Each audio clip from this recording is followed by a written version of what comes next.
Hello दोस्तों, मैं अभिषेक कुमार और इस वाले वीडियो लेक्चर में हम बात करेंगे, जैसा कि आप देख रहे हैं, gravitational potential due to solid sphere. पिछली क्लास में आपको होलो स्फीयर बता दिया मैंने। अब बात करते हैं सॉलिड स्फीयर की।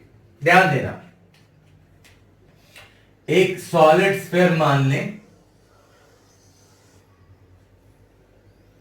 मास m, रेडियस a, और इसके सेंटर से दो केसेस मानते हैं। केस फर्स्ट, मान लो कि जिस पॉइंट पे आपको ग्रेविटेशनल पोटेंशियल चाहिए वो पॉइंट है, पहले मान लेता हूं मैं कि स्फीयर के बाहर। Suppose point is outside the sphere. Suppose point is outside the sphere.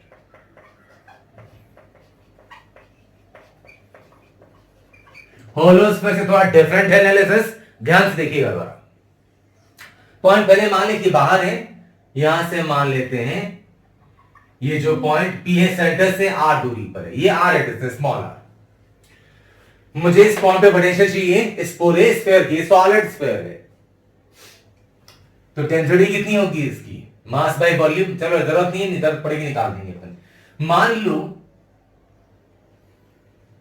एक शेल कंसीडर कर लिया अपन।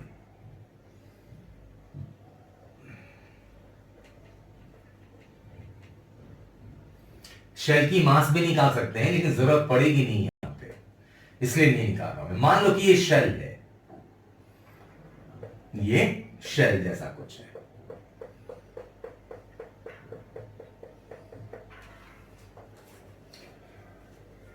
Consider a shell of mass dm। Consider a shell of mass dm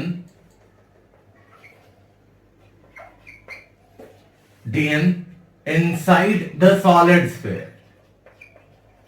Inside the solid sphere. एक shell मान लें जिसकी मास है dm sphere के अंदर, है ना। ये शेल मान लिया हमने।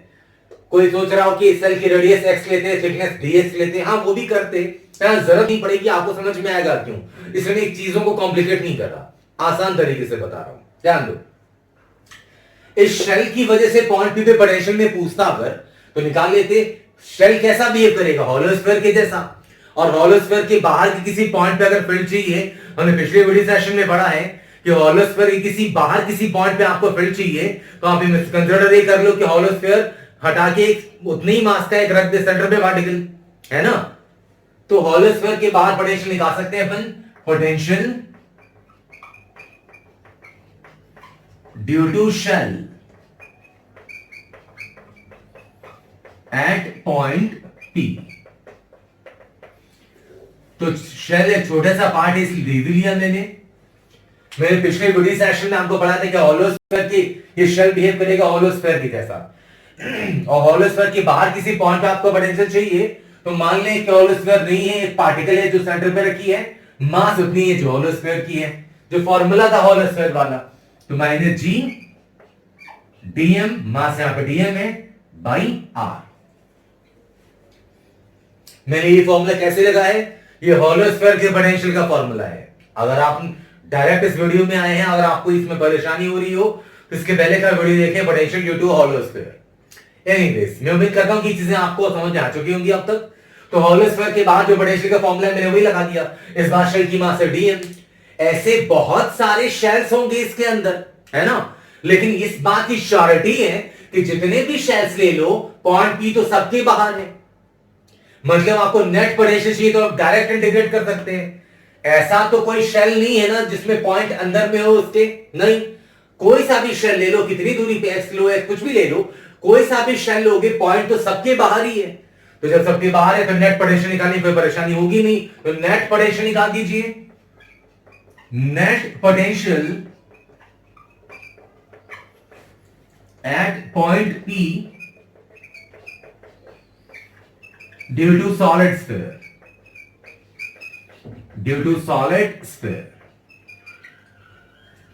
पूरे सॉलिड स्फीयर की वजह से पोटेंशियल चाहिए अगर, तो आप इसे इंटीग्रेट कर दें, डीवी को इंटीग्रेट कर दिया तो कहानी खत्म। तो v इज इक्वल टू आ गया माइनस, जो कांस्टेंट से बाहर निकाल दो, g और r को मैं निकाल देता हूं बाहर। r डिस्टेंस है ना, डिस्टेंस तो बताएंगे पॉइंट की कि भैया यहां पे पोटेंशियल चाहिए। dm को इंटीग्रेट करेंगे तो आप आ जाएगा m, ये लिख दो यहां से। dm का इंटीग्रेशन है मतलब पूरे स्फीयर का मास, तो माइनस gm बाई r। देखें, मतलब स्फीयर के बाहर किसी पॉइंट पे पोटेंशियल अगर आपको मालूम करनी है तो उसका फॉर्मूला ये रहा, और ये फॉर्मूला बड़ा जाना पहचाना से आपका। m मास का पार्टिकल लें और r डिस्टेंस पे पोटेंशियल निकालने को बोलूं तो पोटेंशियल का फॉर्मूला वही लिखेंगे माइनस जीएम बाई आर। मतलब बिहेवियर कैसा है, मतलब अगर स्फीयर के बाहर आ जाए, अगर आप स्फीयर के बाहर आ जाएं तो आप इसे कंसीडर कर सकते हैं कि एक पॉइंट साइज का पार्टिकल है जो सेंटर पे रखा है और मास उतनी जो पूरे स्फीयर का है। मतलब अगर मैं यहां पे m मास का एक पार्टिकल ले लूं, सेंटर पे रख दो इसके, और p यहां से कितनी दूरी पर है, r दूरी पे, तो भी पोटेंशियल वही आता।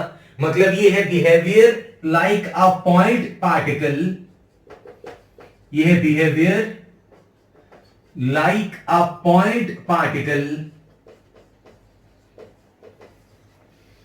Of same mass placed at the center।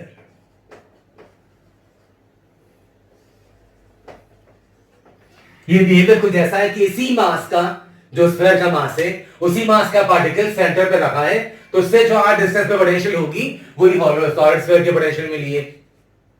तो गौर करने वाली बात यह है, जो अपने जहन दिलो दिमाग में आप रख लें कि हॉलो स्फीयर के बाहर जाके देखें या सॉलिड स्फीयर के। अगर आप स्फीयर के बाहर में हैं, चाहे वो सॉलिड हो चाहे हॉलो, तो आप इस प्रॉब्लम को ऐसा ट्रीट कर सकते हैं कि वो स्फीयर भूल जाएं और उतनी ही मास का, चाहे वो हॉलो स्फीयर हो चाहे सॉलिड स्फीयर हो, उतनी ही मास का एक पॉइंट साइज का पार्टिकल रख दे सेंटर पे। तो अगर ये हॉलो स्फीयर होता एम मास का, तो भी r डिस्टेंस पे अगर बाहर में रहते पोटेंशियल ये आती। सॉलिड स्फीयर है तो भी सेंटर से r डिस्टेंस में पोटेंशियल वही आ रही है। दोनों का बिहेवियर ऐसा है। Outside the sphere the behavior of a sphere is like a point-sized particle placed at the center, whether it is solid sphere or hollow sphere। ये है कहानी। तो स्फीयर के बाहर में कोई परेशानी नहीं हुई, अंदर में भी नहीं होगी, लेकिन एनालिसिस में कुछ करना पड़ेगा आपको। आइए जल्दी से वीडियो बॉक्स की चीजें नोट कर लें। अब मैं पॉइंट को लेके आता हूं स्फीयर के अंदर और उसके बाद की कहानी सुनाता हूं आपको। केस नंबर 2 कहानी है, suppose the point is inside the sphere. जब तक मैं ये मिटा रहा हूं तब तक आप ये चीज लिख लें। केस नंबर 2 डायग्राम स्फीयर एक फिर से बना ले बड़ा सा, ये, और लिख लें case number 2, suppose the point is inside the sphere. मान लें कि जो पॉइंट है वो स्फीयर के अंदर है, point is inside the sphere, inside है अंदर में, ये है केस नंबर 2। देखो बाहर में पॉइंट था, तो जितने भी शेल स्फीयर जो पे पढ़ा हमने, जितने भी शेल लेते स्फीयर में, सबके बाहर था वो पॉइंट भी। लेकिन इस बार कहानी थोड़ी सी डिफरेंट है, जरा ध्यान दीजिए। यहां से सेंटर से मान लो r दूरी पे है ये पॉइंट P, r दूरी पे इस पॉइंट पे पोटेंशियल चाहिए पूरे स्फीयर की वजह से, है ना। मान ले कि r रेडियस का एक स्फीयर है ये, यहां से, और ये पॉइंट की जस्ट बाहर है, जस्ट, ये सरफेस भी चलता है फॉर्मूला, सरफेस भी मान सकते हो। तो इस वाले पॉइंट P पे पोटेंशियल अंदर वाले स्फीयर, बाहर वाला भी फिलहाल भूल जाओ, है ना। अगर हम मैं पूछूं कि पॉइंट P पे पोटेंशियल अंदर वाले स्फीयर से निकाल के बताओ, तो अंदर वाले स्फीयर से तो फॉर्मूला वही हो जाएगा, just outside the sphere formula क्या होता है, माइनस जीएम बाई आर। या सरफेस पे भी वही होता है, तो आप निकाल सकते हैं। लेकिन इसके बाहर वाले पार्ट की बात करें तो P से आगे बढ़ोगे, सरफेस तक आओगे, तो बहुत सारे ऐसे शेल्स हैं, ध्यान देना जरा। P से बाहर आए तो जो इतने पार्ट की बात करें तो चलो ये स्फीयर रहा, और स्फीयर के सेंटर पे, सॉरी स्फीयर के सरफेस पे अगर पोटेंशियल चाहिए तो वही होगा जो इसके सेंटर पे होगा, है ना। तो या फिर माइनस जी बाई आर वाला फॉर्मूला मान लो कि जस्ट बाहर है, तो भी निकाल सकते हो आप। दोनों पॉसिबिलिटीज हैं। मैं बोल रहा हूं या तो मान लो कि अगर सरफेस पे है तो वही होगा पोटेंशियल जो सेंटर पे है, या तो मान लो कि P जस्ट बाहर है स्फीयर से, जस्ट मतलब 0. इसकी वैल्यू है 1.001 आर, ऐसा कुछ, तो जस्ट बाहर है तो -gm/r वाले से भी निकाल सकते हो। लेकिन P के आगे यहां से ये जो पार्ट है इसमें आप बहुत सारे शेल्स मान सकते हैं, उन सारे शेल के लिए पॉइंट P अंदर में है, तो मतलब दो कैटेगरीज बनती है यहां पे। तो पोटेंशियल एट पॉइंट, क्या बोला मैंने कि r रेडियस का एक मान लो कि स्फीयर है यहां पे, potential at point P due to inner sphere, मान लो V1, तो वो क्या हो जाएगा -gm/r। लेकिन यहां m डैश लेना पड़ेगा क्योंकि पूरा मास नहीं ले सकते, इसके अंदर जो मास है वो लेंगे सर। इसके अंदर कितनी मास है निकाल सकते हैं, कोई बड़ी बात तो है नहीं, आइए निकाल देते हैं। -g/r, डेंसिटी, मास कैसे निकलता है, डेंसिटी इंटू वॉल्यूम, तो इस बड़े स्फीयर की डेंसिटी कितनी होगी, m/4/3 pi a cube, mass by volume, ये डेंसिटी पूरे स्फीयर की, इनटू इसका इतने पार्ट का हम gm'/r जो लगाए मैंने, तो m डैश में इतने का फॉर्मूला लेंगे ना सर, तो इतने का मास लोगे तो इतने का मास के इतने की वॉल्यूम मल्टीप्लाई कर दो, इतने की वॉल्यूम हो गई 4/3 पाई r क्यूब, जो काटपट करना कर ले, 4/3 पाई कट गया, और r क्यूब काटेंगे तो ये फाइनली आ गया -gm/a cube into r square. ध्यान देना, अंदर वाले स्फीयर से सरफेस पे निकाला हमने पोटेंशियल, सरफेस जो है वो अंदर के भी, सरफेस पे जो फॉर्मूला लगता है पोटेंशियल का, सॉलिड स्फीयर हो चाहे हॉलो स्फीयर हो, सरफेस पे पोटेंशियल आप अंदर वाले फॉर्मूले से भी निकाल सकते हो और बाहर वाले से भी निकाल सकते हो, क्योंकि सरफेस जो है वो कॉमन है दोनों के, अंदर वाले पार्ट के भी कॉमन इंटरफेस के साथ है और बाहर वाले से भी कॉमन है। सरफेस तो बाउंड्री है ना दोनों के अंदर बाहर की, इसलिए सरफेस पे अगर वो पॉइंट हो अगर, तो बाहर जैसे बाहर में जाते हैं तो फॉर्मूला चलता है -gm/r, तो gm/r ये रख सकते हैं आप, और अंदर में रहते अंदर वाले से भी निकाल सकते हो। अंदर में फॉर्मूला क्या होता है -gm/r, r मतलब वो जो रेडियस होता है वो, तो जो सेंटर पे लेंगे वो यहां पे होगा, तो दोनों तरीके से। तो अगर आप कंफ्यूज हो रहे हो, मैंने इतना बोल दिया बीच बीच में, तो आप ये ध्यान रखिए मैंने ये बोला कि अगर स्फीयर की सरफेस पे पोटेंशियल चाहिए तो आप सोचोगे कि अंदर वाला फॉर्मूला तो पोटेंशियल का पता है आपको, बाहर वाला फॉर्मूला तो पता है पोटेंशियल का, तो सरफेस पे कैसे निकालें, तो सरफेस पे पोटेंशियल चाहिए तो आप अंदर वाले फॉर्मूले से भी निकाल सकते हो और बाहर वाले से भी निकाल सकते हो, क्योंकि सरफेस तो अंदर और बाहर दोनों में कॉमन है ना। अब आइए ये जो पार्ट है इसके अंदर वाले स्फीयर से निकालिए मैंने, पॉइंट P पे पोटेंशियल V1 आ गया -gm/a cube into r square. अब r रेडियस के बाहर निकलेंगे तो बहुत सारी शेल्स मिलेंगी और पॉइंट P सारे शेल के अंदर का पॉइंट है, तो एक काम करता हूं मैं, x डिस्टेंस जाके एक स्फीयर मान लो जिसकी थिकनेस है dx,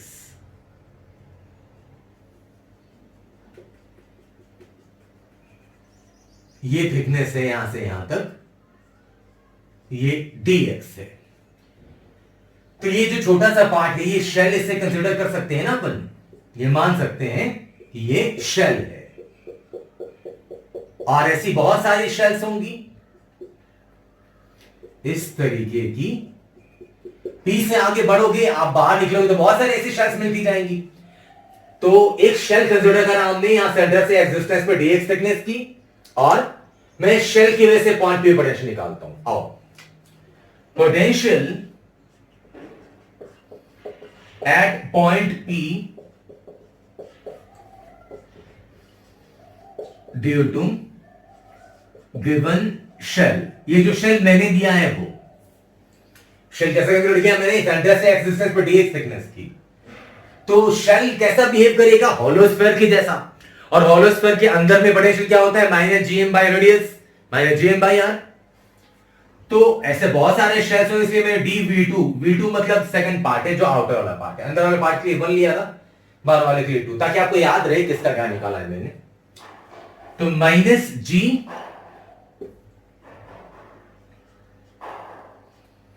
DM dash by shell की रेडियस कितनी है एक्स, तो शेल के अंदर जाओगे तो कोई सा भी पॉइंट ले लो, सेंटर ले लो, पी ले लो, चाहे ये वो कोई सा भी पॉइंट ले लो, हर पॉइंट पे तो पोटेंशियल वही होगी।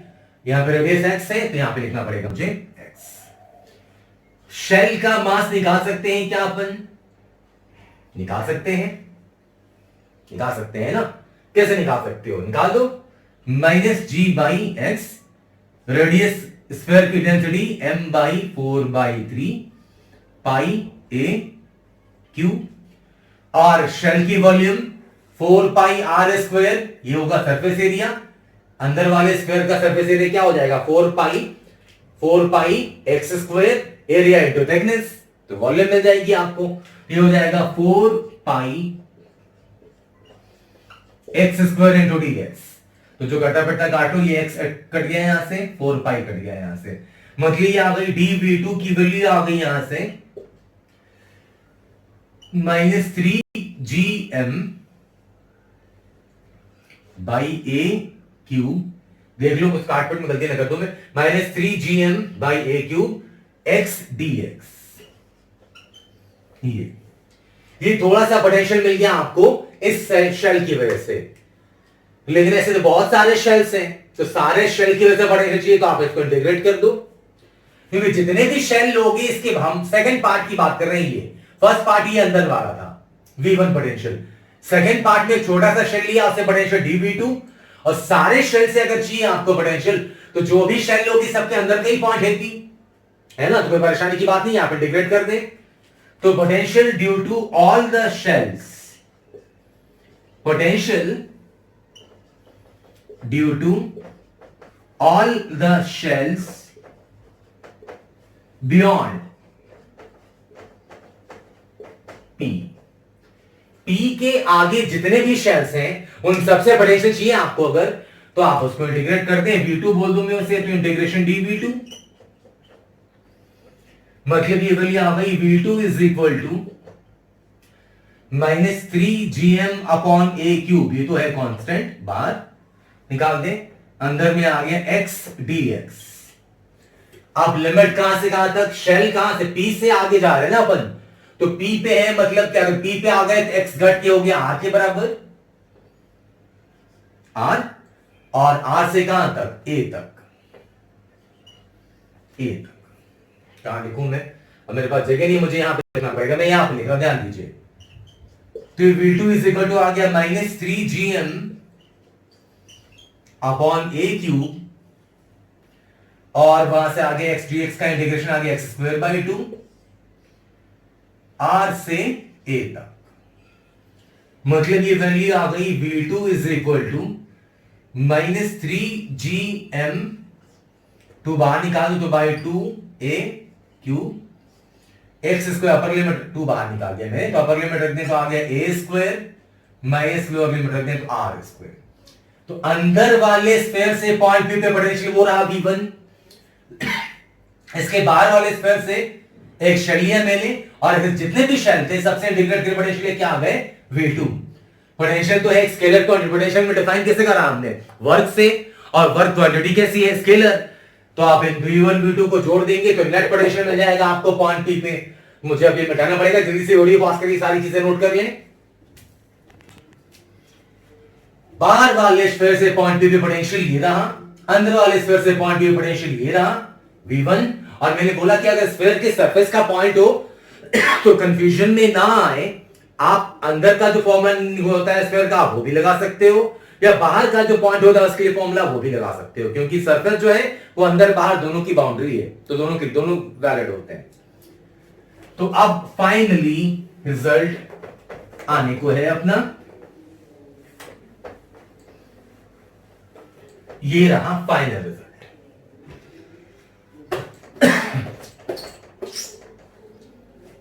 हमें चाहिए पोटेंशियल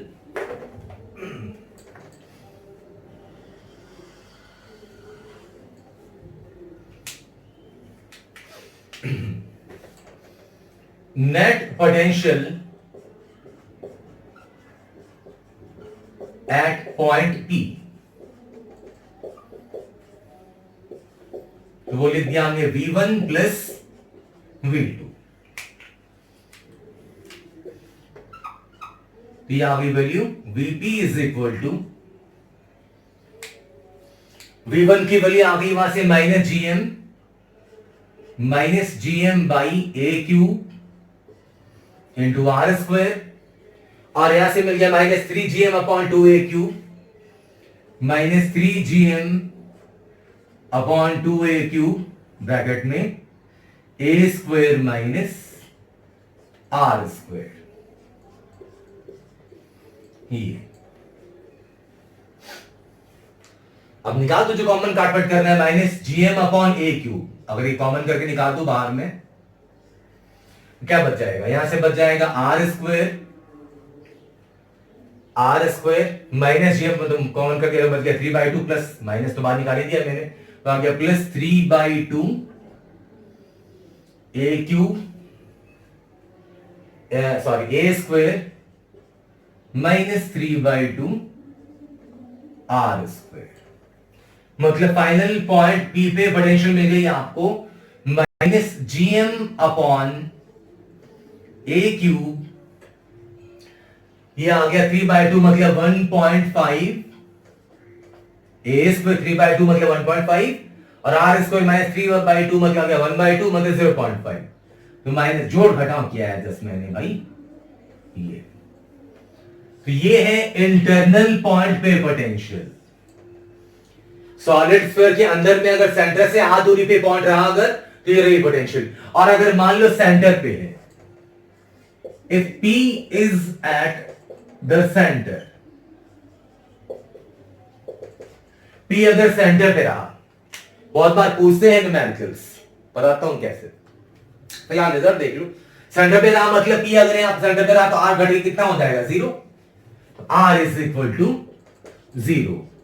तो VC मतलब पोटेंशियल एट सेंटर, R 0 रख दीजिए यहां पे, तो आ गया minus GM by a cube 1.5 a square minus 0, 1.5 a square r की जगह 0 रख दिया, मतलब ये आप ए स्क्वायर और ये काट दें तो आ गई सेंटर पे पोटेंशियल आ गई माइनस 1.5 GM बाई ए।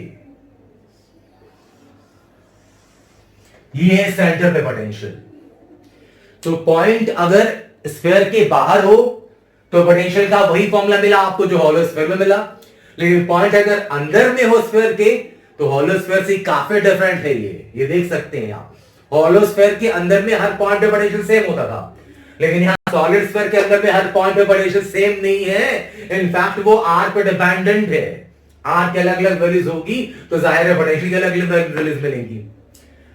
तो ये रहा फाइनल रिजल्ट, ये potential outside the sphere sorry inside the sphere, बाद में तो वही जो अभी आपको लिखाया था मैंने वो हॉलो स्फीयर के जैसी है, और वो स्पेशल केस सेंटर पे ये गई।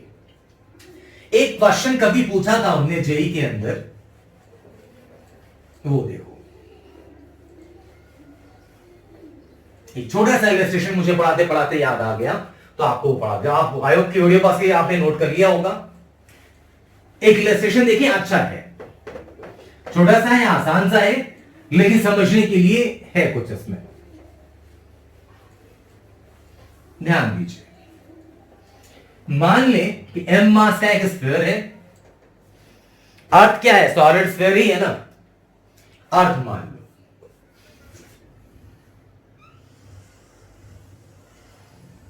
ये अर्थ की मास me, रेडियस re,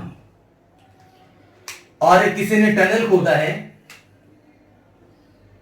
सेंटर तक, ये, और एक पार्टिकल जो है m मास का वो ड्रॉप कर दिया टनल के अंदर। ये मान लो फ्रिक्शन वगैरह कुछ नहीं है, अगर टनल खोदेंगे तो लावा भी है, ज्वालामुखी बाहर आ जाएगा। हाइपोथेटिकल क्वेश्चन है, ऐसे जेईई में बहुत पूछते हैं ना, आप जरा देख लीजिए कि एक हमने टनल खोदा, एक सुरंग खोदी अर्थ के सेंटर तक, ये सेंटर है अर्थ का, और एक पार्टिकल ड्रॉप कर दिया, अगर में कोई फ्रिक्शन वगैरह नहीं है, ये सीधा पहुंच रही है यहां से सेंटर पे। तो फाइंड, सवाल यही है कि पार्टिकल ड्रॉप किया इसके अंदर, तो find the speed of particle, find the speed of particle as it reaches the centre of earth. Particle की स्पीड बताएं जब ये अर्थ के सेंटर पे पहुंचेगी। नेग्लेक्ट फ्रिक्शन, फ्रिक्शन को नेग्लेक्ट करिए। तो भैया फ्रिक्शन को नेग्लेक्ट करोगे तो डिसिपेटिव फोर्सेस तो है नहीं। अंत में छोटी सी बात सवाल का रास्ता खोल देती है। उन्होंने बोला कि फ्रिक्शन को नेग्लेक्ट कर दें। फ्रिक्शन को नेग्लेक्ट करेंगे अगर, तो इसका मतलब ये है कि डिसिपेटिव फोर्सेस नहीं है तो एनर्जी कंजर्व रहेगी। तो अब एनर्जी कंजर्वेशन लगा दो, from conservation of energy,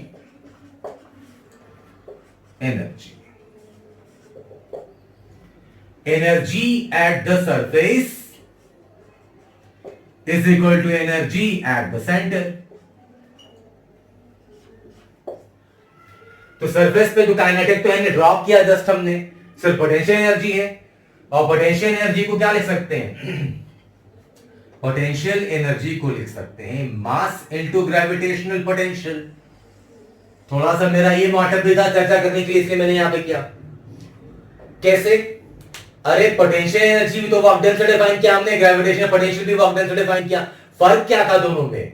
gravitational potential unit mass के लिए है, यूनिट मास का वर्क डन हम निकाला तो वो ग्रेविटेशनल पोटेंशियल कहलाता है, और किसी एम मास के लिए करोगे तो पोटेंशियल एनर्जी कहलाएगा। तो ग्रेविटेशनल पोटेंशियल में मास मल्टीप्लाई कर देंगे तो उस जगह पे पोटेंशियल एनर्जी मिल जाएगी। मैं फिर से दोहराता हूं इस बात को, आप उतार ले चाहें तो। ग्रेविटेशनल पोटेंशियल में मास मल्टीप्लाई करेंगे आप तो पोटेंशियल एनर्जी मिल जाएगी। मान लो किसी पॉइंट पे पोटेंशियल मालूम है और उस पॉइंट पे अगर कोई पार्टिकल रख दूं मैं एम मास की और पूछूं बता कितनी पोटेंशियल एनर्जी, तो ये है पोटेंशियल एनर्जी। पोटेंशियल डिफाइन होता है यूनिट मास के लिए, एम मास रख दोगे तो पोटेंशियल एनर्जी ये रही। इनफैक्ट ग्रेविटेशनल पोटेंशियल क्या है? पोटेंशियल एनर्जी किसी किताब में आपको ऐसा रखा भी मिलेगा। ये भाषा सटीक नहीं है इसलिए मैंने चर्चा नहीं करी इस पे, लेकिन मैथमेटिकली कैलकुलेशन के पॉइंट ऑफ व्यू से बात कर सकते हैं अपन। हम ग्रेविटेशनल पोटेंशियल को बहुत किताबों में आपको लिखा मिलेगा potential energy per unit mass, U by M। Anyways, तो स्फीयर पे आपको मालूम करनी, तो स्फीयर पे सिर्फ पोटेंशियल एनर्जी होगी। Kinetic energy at surface, total energy की बात कर रहा हूं, plus potential energy at surface. Centre पे kinetic energy at centre plus potential energy at centre, लिख सकते हैं ना ऐसा। सरफेस पे ड्रॉप किया इसलिए काइनेटिक एनर्जी जीरो, और अगर पोटेंशियल एनर्जी सरफेस पे चाहिए तो mass into potential at surface, mass into potential at surface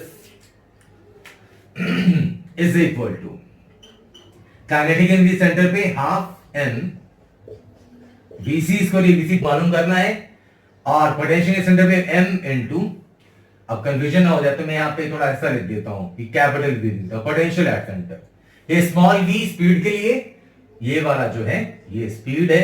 अब इतने बड़े बेवकूफ तो है नहीं अपन की अपने ये समझ में नहीं आएगा, लेकिन फिर भी कोई धुरंधर अगर वीडियो देख रहा हो तो खास तौर पर इसके लिख दिया मैंने, माफी चाहता हूं। वीसी मतलब पोटेंशियल और ये वीसी स्पीड। सरफेस पे पोटेंशियल कितना, तो बाहर वाला फॉर्मूला देख लो, कितना हो जाएगा? Minus G m e by r e. बाहर में आर डिस्टेंस पे वही होता है, सरफेस पे वही है। बोलना कि बाहर वाले जो फॉर्मूला लगा सकते हैं यहां पे आप, हाफ एम वीसी स्क्वायर, और सेंटर पे पोटेंशियल, तो सेंटर पे पोटेंशियल अभी भी पढ़ा था हमने, माइनस 1.5 जी एम, यहां पे अर्थ है तो एम ई अपॉन ए, मतलब रेडियस आर ई। तो small M small M small M, ये तो कट गया, मतलब यहां से वैल्यू आ गई vc square by 2 is equal to, वहां से इधर लेके आ जाए तो 1.5 में से ये कट गया तो आ गया 0.5, मतलब 0.5 G m e upon r e. 2 इधर कर दें, 2 इधर कर, 2 into 0.51, मतलब वीसी की वैल्यू आ गई under root of G m e upon r e. ये पार्टिकल सेंटर पे पहुंचेगा तो इतनी स्पीड होगी पार्टिकल के अंदर, है ना।